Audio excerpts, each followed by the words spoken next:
It was particularly discouraging to see the leaders of two of the world's largest emitters, China and Russia, decline to even attend the proceedings. Back in the United States, of course, some of our progress stalled when my successor decided to unilaterally pull out of the Paris Agreement.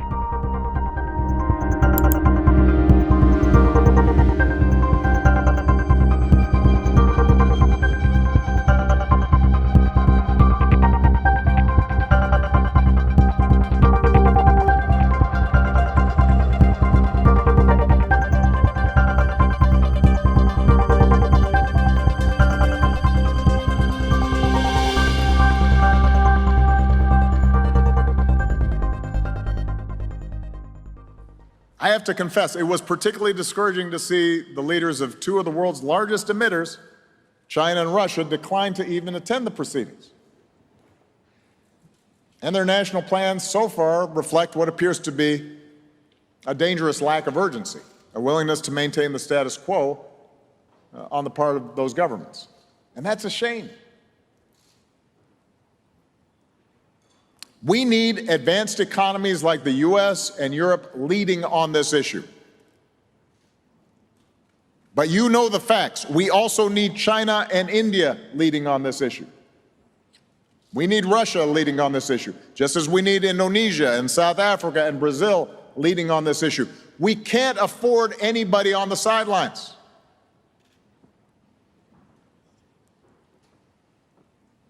I recognize we're living in a moment when international cooperation has waned,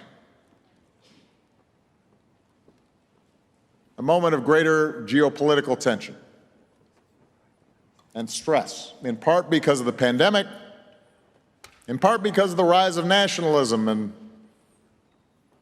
tribal impulses around the world. And yes, in part because of a lack of leadership on America's part for 4 years on a host of multilateral issues.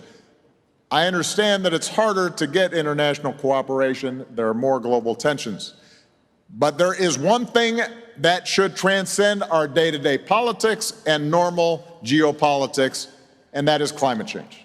More than 700 cities in more than 50 countries have pledged to cut their emissions in half by the end of the decade and reach net zero by 2050.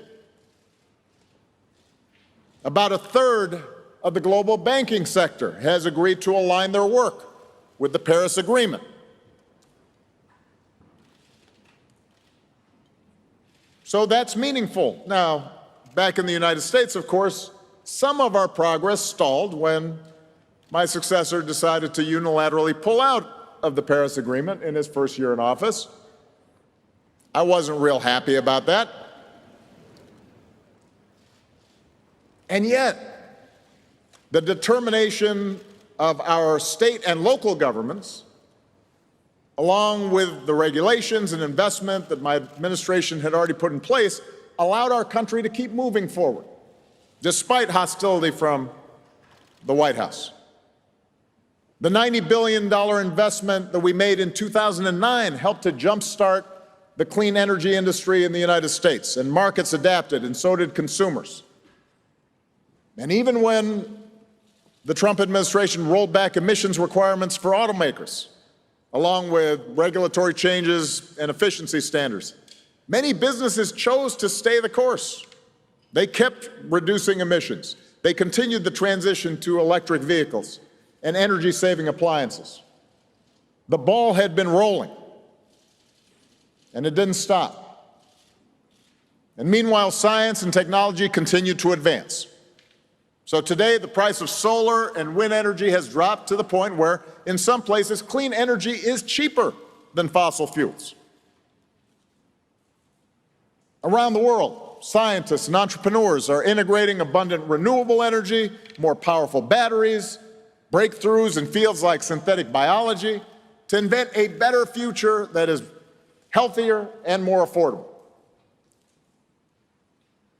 That's all good news for the planet. And it is also good news for people looking for a job. In the U.S. alone, more than 3 million people now work in clean energy-related jobs. That is more than the number of people currently employed by the entire fossil fuel industry. So despite 4 years of active hostility toward climate science coming from the very top of our federal government, the American people managed to still meet our original commitment under the Paris Agreement.